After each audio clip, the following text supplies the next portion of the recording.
Did you find out your life was never yours? My parents taught me from the age of 5 that my only purpose in life was to care for my severely disabled brother after they died. They literally conceived me to be his future caretaker.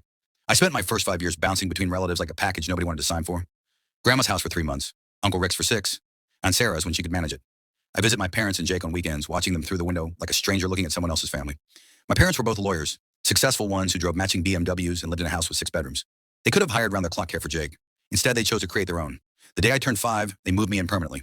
My mom sat me down at the kitchen table, her manicured nails tapping against the wood.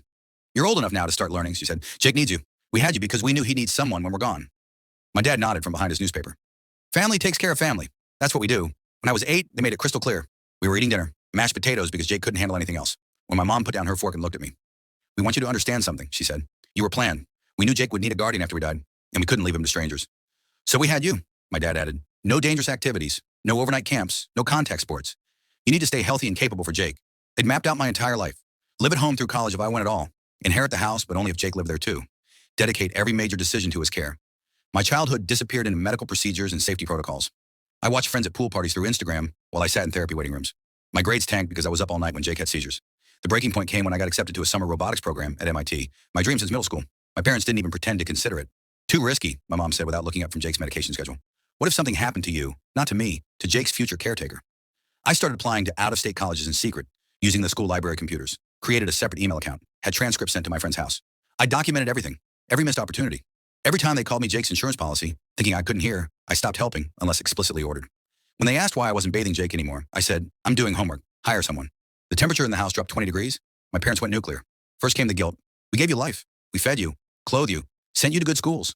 Then threats, "No college money if you abandon your family." They turned my relatives against me with sob stories about their selfish son who won't help his poor brother. They found my college applications and shredded them, filed paperwork to make me Jake's legal guardian the day I turned 18.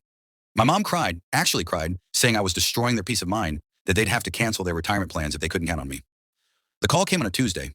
Jake's developmental therapist, Dr. Martinez, had been documenting everything for months. She noticed bruises on my wrist from when my dad grabbed me during arguments. Heard me mention sleeping in the laundry room because I couldn't handle Jake screaming anymore.